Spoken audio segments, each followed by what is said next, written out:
আসসালামু আলাইকুম ওয়া রাহমাতুল্লাহ।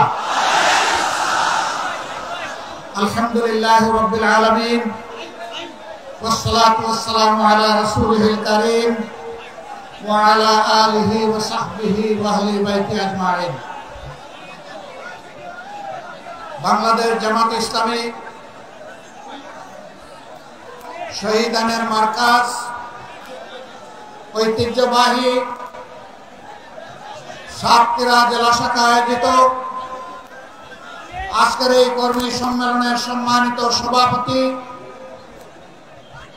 সম্মানিত জেলা আমির,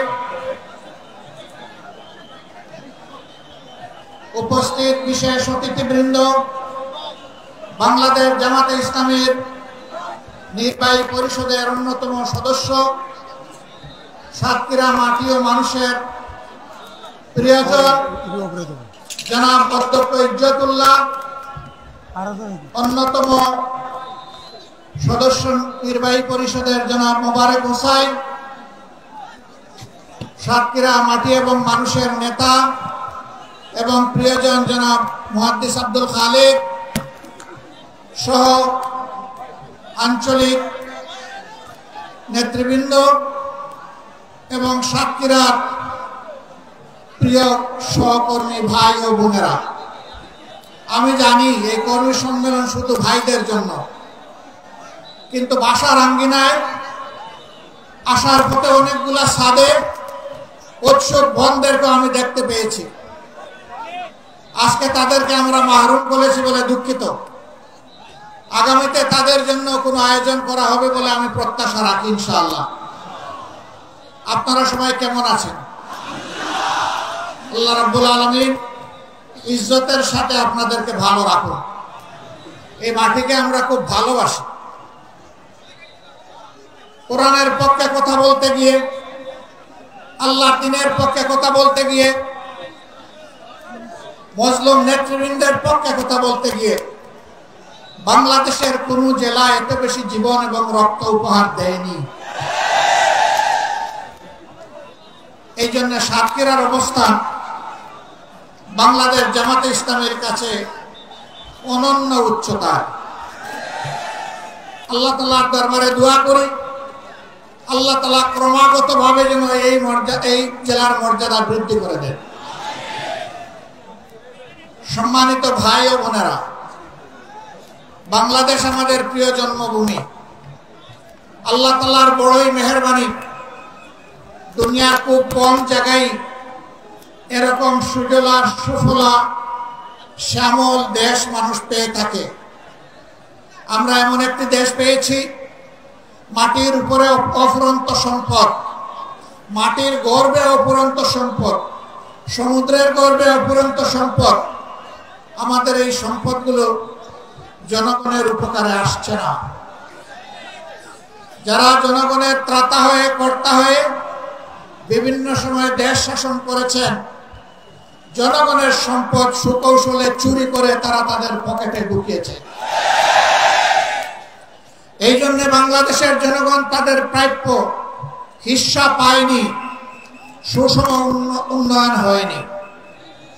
15 সালের দিকে কোনো এক রমজানে আমি ঈদ উদযাপন করতে এসেছিলাম এই জেলার শহীদ পরিবারগুলোর সাথে। সকাল 9:30 থেকে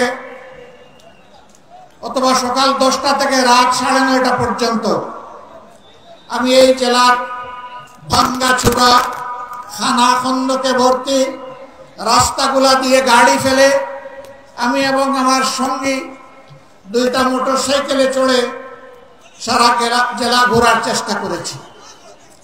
আমি লোকদেরকে জিজ্ঞেস করেছিলাম, আমরা শুনে থাকি উন্নয়নের জোয়ারে দেশ ভাসছে, সেই জোয়ারের সামান্য ছিটাফোঁটা পানি কি এখানে আসে না? বলে যে না, আসে না। কেন আসে না? বলে বর্তমান শাসক গোষ্ঠী সাতক্ষীরাকে বাংলাদেশের অংশ মনে করে না। সাতক্ষীরার উপর তারা জুলুম করেছে, সাতক্ষীরার জনগণের অধিকার দেয়নি, করেছে, পঙ্গু বানিয়েছে, ইজ্জতের উপর হাত দিয়েছে, সম্পদ লুণ্ঠন করেছে। এবং মানুষকে কার্যত তারা তাদের দাসে পরিণত করেছে। কম বেশি এই চিত্র ছিল বাংলাদেশের। সবচেয়ে খারাপ অবস্থা ছিল সাতক্ষীরা। আমরা মহান আল্লাহর দরবারে দোয়া করি, শুধু আল্লাহর দ্বীনের পক্ষ নেওয়ার কারণে যদি এই জেলার এই অবস্থা হয়, আল্লাহ তুমি দুনিয়া এবং আখিরাতে এই জেলার মর্যাদা তুমি বাড়ায় দাও। প্রিয় সহকর্মী বৃন্দ, বাংলাদেশ জামাতে ইসলামী আল্লাহ এবং জনগণের কাছে প্রতিশ্রুতিবদ্ধ যে এই জমিনে আমরা ইনসাফ কায়েম করতে চাই, আমরা দুর্নীতিমুক্ত একটি বাংলাদেশ গড়তে চাই, আমরা সুষম উন্নয়ন মানুষকে উপহার দিতে চাই। আমার জেলায় প্রধানমন্ত্রী আছে, তাই সব কিছু এইদিকে জোয়ারের পানিতে চলে আসবে, এই বাংলাদেশ আমরা দেখতে চাই না। আমরা এমন একটি বাংলাদেশ দেখতে চাই, কেউ চাইলেও তার অধিকার পাবে, না চাইলেও তার অধিকার পাবে। আমরা এমন একটি বাংলাদেশ দেখতে চাই যে দেশে লক্ষ বেকার যুবকের মিছিল হবে না, বরঞ্চ আমাদের যুবকেরা আমাদের সম্পদে পরিণত হবে। তাদের হাতে মূল্যহীন এক টুকরা সার্টিফিকেট ধরিয়ে দেওয়া হবে না, বরঞ্চ শিক্ষা সমাপনীর সাথে সাথে তাদের হাতে কাজ তুলে দেওয়া হবে। এমন শিক্ষা চাই আর এমন শিক্ষিত জাতি চাই। তবে এই শিক্ষা অবশ্যই নৈতিক এবং দুনিয়াবি বা জাগতিক শিক্ষার সমন্বয় হতে হবে। মানুষ যাতে মানুষ হয়, শিক্ষা নিয়ে মানুষ যাতে ডাকাত না হয়, আমরা সেই শিক্ষাটি চাই। আমরা এমন একটি দেশ চাই, যে দেশে আমাদের মা বোনেরা নিঃসংকোচে যেমন ঘরে সুরক্ষিত থাকবেন, কর্মস্থলেও সুরক্ষা পাবেন, রাস্তাঘাটেও সুরক্ষা পাবেন। তাদের দিকে কোন খারাপ লোক চোখ তুলে তাকানোর কসরত পাবে না। তারা ইজ্জতের সাথে, মর্যাদার সাথে, তাদের দক্ষতা দিয়ে দেশের উন্নয়নে তারাও ভূমিকা রাখবে। নবী করিম সাল্লাল্লাহু আলাইহি ওয়াসাল্লাম মানব জীবনের সবচেয়ে ঝুঁকিপূর্ণ কাজেও মহিলাদেরকে শরীক করেছেন। সেই কাজটি হচ্ছে যুদ্ধ। যুদ্ধে মারা পুরুষের পাশে থেকে তারাও যুদ্ধ করেছে। বিশেষ করে বদর যুদ্ধের কঠিন দিনে আমি প্রায় এই উদাহরণটা দিয়ে থাকি। যখন কাফেররা আল্লাহ রসুলের খুব কাছাকাছি চলে এসেছিল তাকে হত্যা করার জন্য, যখন পুরুষ যোদ্ধারা দিক বিদিক কিছুটা জ্ঞান হারিয়ে ফেলেছিলেন, তখন একজন মা চতুর্দিকে ঘুরে ঘুরে আল্লাহর রসুলকে বেষ্টনে দিয়ে রেখেছিলেন। যুদ্ধ যখন শেষ হয়েছে, তার শরীরে 37টা তীর ঝুলন্ত অবস্থায় ছিল, 70টা কঠিন আঘাত ছিল। রাসূল করিম সাল্লাল্লাহু আলাইহি ওয়াসাল্লাম বলেছেন, শত্রু যখন সামনের দিক থেকে এসেছে, তখন শত্রুর তীর আর আমার মাঝখানে ছিল আল্লাহর এই বান্দি। যখন পিছন দিক থেকে এসেছে ছিল আল্লাহর বান্দি। ঘুরে ঘুরে আল্লাহ রসুলকে কিভাবে তিনি রক্ষা করবেন? ডাইনে বামে এসেছে বাম দিকে। আমাদের সেই সর্বোচ্চ ইজ্জতের মর্যাদাবান মায়ের নাম ছিল হযরতে নুসাইবা রাদিয়াল্লাহু তাআলা আনহা। যদি যুদ্ধের এই কঠিন ময়দানে আল্লাহর রাসূল তাদের জন্য কর্মক্ষেত্র সৃষ্টি করে দিয়ে থাকেন, আমরা কে তাদের হাত বন্ধ করা? আমাদের ব্যাপারে ইসলামের প্রতিপক্ষ শক্তিরা অপপ্রচার চালায়।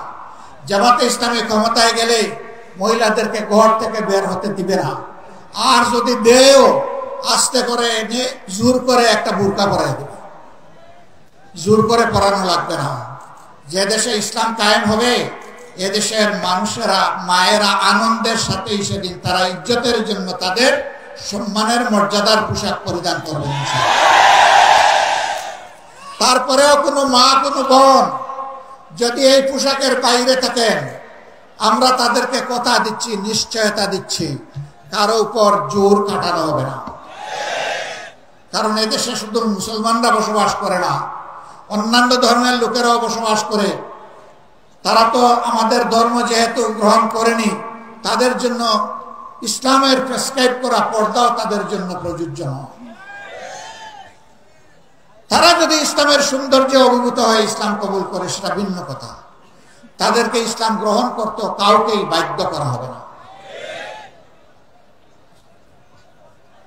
সম্মানিত সহকর্মী বৃন্দ, এই দেশে শুধু মুসলমানরা বসবাস করে না, হিন্দু, খ্রিস্টান, বৌদ্ধ ধর্মের লোকেরাও বসবাস করে। আমরা এমন একটি দেশ চাই যে দেশে মসজিদও পাহারা দেওয়ার প্রয়োজন হবে না, মন্দির এবং মঠ পাহারা দেওয়ার দরকার হবে, গির্জা পাহারা দেওয়া লাগবে না। সকল ধর্মের লোকেরা তাদের আপন আপন ধর্ম তাদের মতো করে শান্তিতে নিরাপত্তার সাথে তারা পালন করবে।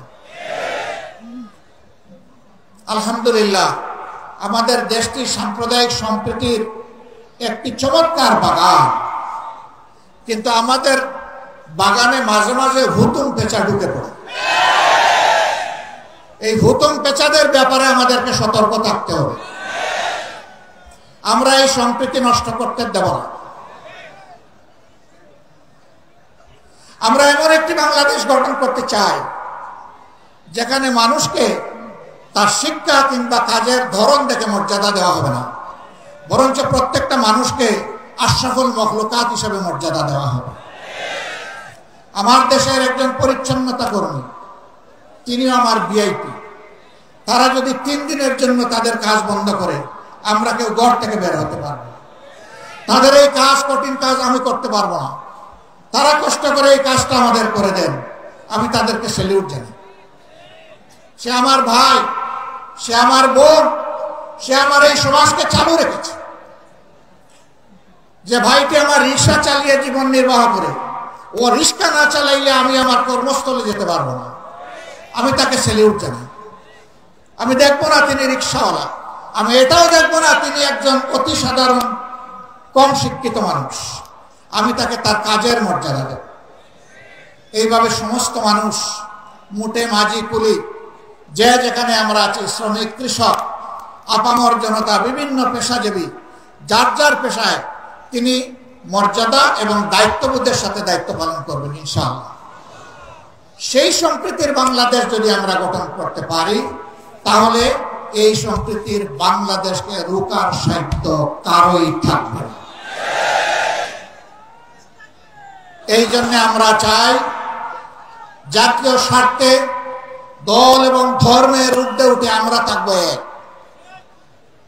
সেই ইস্পাত কঠিন জাতীয় ঐক্য আমরা চাই, যেখানে উলামায়ে কেরাম মর্যাদা পাবেন, পেশাজীবীরা মর্যাদা পাবেন, সকল শ্রেণী পেশার মানুষ মর্যাদা পাবেন। এই যে 24-এর স্বাধীনতা এসেছে এমনি এমনি আসেনি ভাই। 2006 সালের 28 অক্টোবর স্পষ্ট দিবালোকে আলোকে পয়টা দিয়ে আদম সন্তানদেরকে হত্যা করার পর যখন তাদের নিথর দেহ পড়ে তড়পাচ্ছিল, তখন তার উপর উঠে বিকৃত রুচির ওই খুনিরা তখন তারা লাফালাফি করেছিল। সেই দিন বাংলাদেশ পথ হারিয়েছিল। সেই পথ হারা বাংলাদেশ দীর্ঘ ত্যাগের পর আবার আল্লাহর অশেষ মেহেরবানিতে 2024 সালের 5 আগস্ট আবার তার পথে ফিরে এসেছে। এর মাঝে অনেক রক্ত দিতে হয়েছে। 57 জন কমিটির দেশপ্রেমিক চৌকস সেনা অফিসারকে খুন করা হয়েছে 2009 সালের 25 এবং 26 ফেব্রুয়ারি ঢাকার পিলখানায় তৎকালীন বিডিআরের সদর দপ্তরে। এরপরে জামাতে ইসলামের নেতৃবৃন্দকে দফায় দফায় খুন করা হয়েছে। 2 জন সাবেক আমিরে জামাত সহ 11 জন কলিজার টুকরা আমাদের মাথার তাজ শীর্ষ নেতৃবৃন্দকে বিচারের নামে জুলুম করে খুন করা হয়েছে। এই খুনের প্রতিবাদ যারা করেছেন, অন্যায়ের প্রতিবাদ করেছেন, তাদেরকে গ্রামে গঞ্জে খুন করা হয়েছে। আগেই বলেছি, সবচেয়ে বেশি খুনের ঘটনা ঘটেছে এই সাতক্ষীরায়। তারপরে আপনাদের পার্শ্ববর্তী জেলা ঝিনাইদহে এইভাবে বিভিন্ন জায়গায় খুনের তাণ্ডব চালানো হয়েছে। ভাই ও বোনেরা, সর্বশেষ এই বছরে 1 জুলাই থেকে শুরু করে 5 আগস্ট পর্যন্ত খুনের বন্যায় বাংলাদেশকে ভাসিয়ে দেওয়া হয়েছে। বৈষম্য বিরোধী ছাত্র জনতা রাস্তায় নেমে এসেছিল।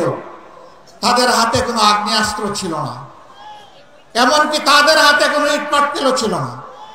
তারা শান্তিপূর্ণভাবে দাবি আদায়ের জন্য রাস্তায় নেমেছিল। কোটা সংস্কারের জন্য, কোটা বাতিলের জন্য নয়। তারা বলেছিল যৌক্তিক কোটা দেন, আমাদের আপত্তি নাই, কিন্তু কৌটার নামে জাতির সাথে মেধার সাথে তামসা করবেন, তা আমরা মানব না। কেন তারা এটা বললো? এই জ্বালায় তাদের বিরুদ্ধে মানুষের কিনায়, এদেশের মানুষের কিনায় অস্ত্র এবং বুলেট দিয়ে জাতির বিরুদ্ধে তাদেরকে পাঠিয়ে দেওয়া হলো। একদিকে সরকারি বাহিনীকে নামিয়ে দেওয়া হলো, আরেকদিকে সরকার তাদের সশস্ত্র গুন্ডাদেরকে নামিয়ে দিল। এই উভয় পক্ষের আঘাতে আঘাতে জর্জরিত হয়ে ১৫০০-এর কম বেশি আদম সন্তান শুধু এই ক্ষুদ্র সময়ের ভিতরে দুনিয়া থেকে বিদায় নিয়েছেন। ৬ সালের ২৮ অক্টোবর থেকে শুরু করে ২৪ সালের ৫ই আগস্ট পর্যন্ত জালিমের জুলুমের শিকার হয়ে যারা বিদায় নিয়েছেন, আল্লাহর দরবারে দোয়া করি আল্লাহ তাআলা তাদেরকে শহীদ হিসাবে কবুল করুন, তাদের পরিবারকে আল্লাহ মর্যাদা দান করুন। এই পরিবারগুলো জাতির সম্পদ। আজীবন আল্লাহ তাআলা এই পরিবারগুলোর কাছে আমাদের ঋণবোধের মানসিকতা নিয়ে তাদেরকে সম্মান করার তৌফিক দান করুন। যারা পঙ্গু হয়েছেন তাদের খেদমতকে আল্লাহ কবুল করুন, আল্লাহ তাদের জীবনটা সচল করে দিন। প্রিয় সাতক্ষীরাবাসী, আজকে আসার পথে আমি দেখলাম এরকম আরো ৩টা মাঠ উপচে পড়া মানুষ রাস্তাঘাটে। এই মাঠে তাদেরকে সুযোগ দেয়া যায়নি বলে আমি সবার পক্ষ থেকে দুঃখ প্রকাশ করছি। আল্লাহ তাআলার আসমান অসীম, জমিন সসীম। সেই সসীম জমিনের ছোট্ট একটা টুকরা আমরা পেয়েছি। আমরা এই বাংলাদেশকে প্রাণ উজাড় করে ভালোবাসতে চাই, আমরা ভালোবাসি।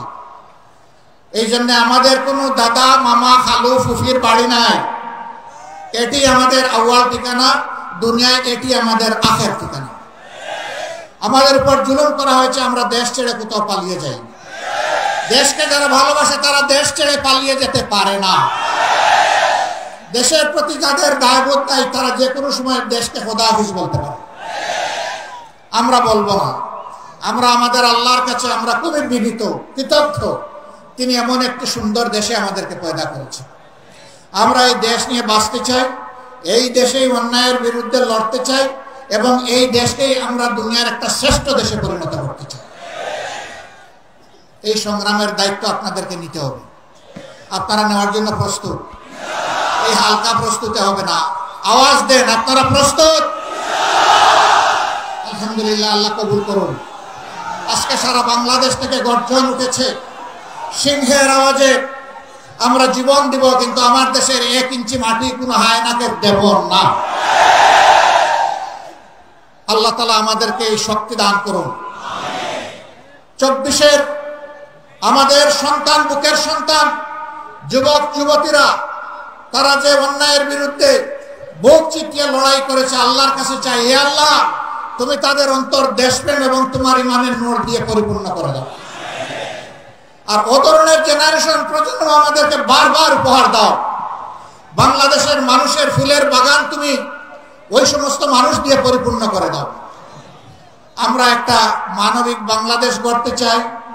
এই বাংলাদেশের দায়িত্ব যুব সমাজের হাতে তুলে দিতে চাই। এই যুব সমাজই ভবিষ্যতের বাংলাদেশ। আপনারা সবাই দায়িত্ব তুলে দিতে রাজি আছেন? যারা বয়স্ক তারা কি মন খারাপ করলেন? একবার এক সন্তানকে সম্বর্ধনা দেওয়া হচ্ছে তার কৃতিত্বের জন্য। তো ছেলের ব্যাপারে অনেক কিছু বলা হয়েছে। বাপকে কেউ চিনে না। বাপ এতক্ষণ চিন্তা করলো, কি রে আমারে কেউ একটু স্মরণ করুন। যখন তার হাতে ক্রেস্ট তুলে দেওয়া হবে, বাপ দাঁড়িয়ে বলল, আমার একটি কথা আছে।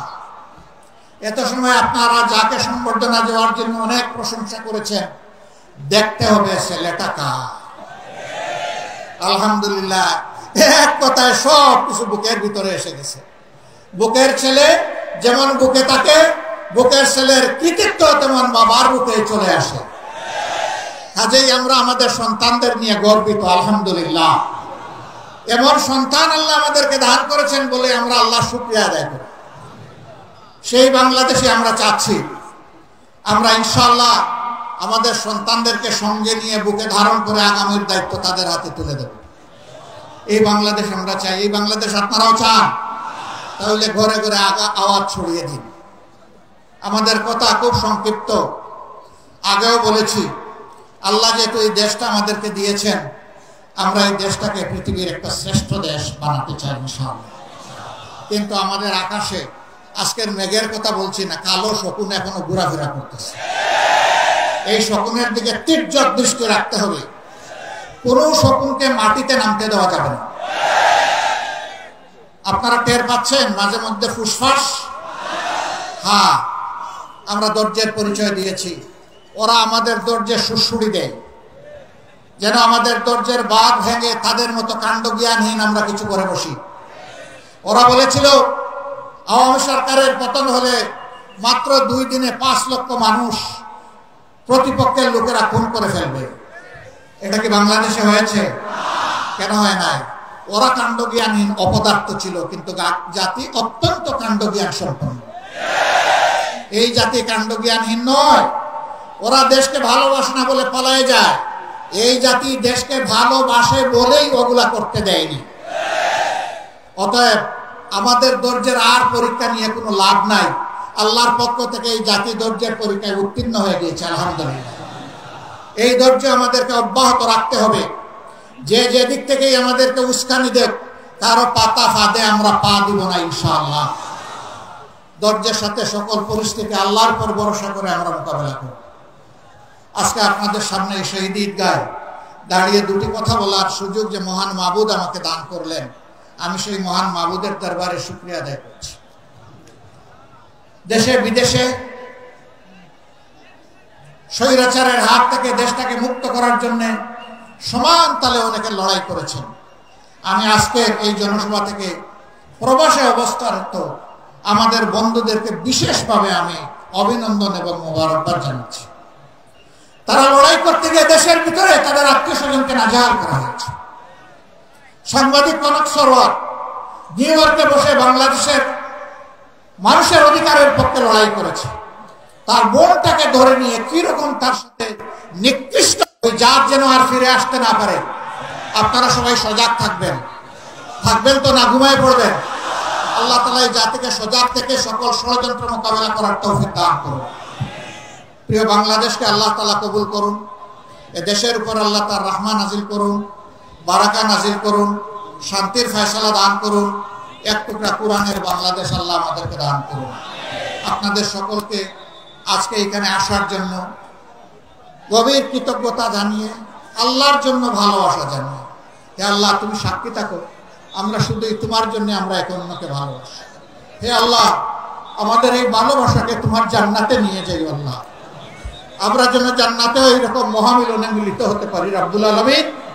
আল্লাহ তুমি আমাদের দেশটাকে একটা শান্তির দেশে পরিণত করে দাও। সবাইকে ধন্যবাদ। সাংবাদিক বন্ধুরা কষ্ট করে এসেছেন, আমাদের কথাগুলো আপনারা মেহেরবানি করে জাতি এবং আন্তর্জাতিক মহলে পৌঁছে দেবেন। আপনাদের কষ্টের জন্য আল্লাহ তাআলা আপনাদেরকে উত্তম জাযা দান করুন। আসসালামু আলাইকুম ওয়া রাহমাতুল্লাহ। বাংলাদেশ জিন্দাবাদ, বাংলাদেশ জামাতে ইসলামী জিন্দাবাদ।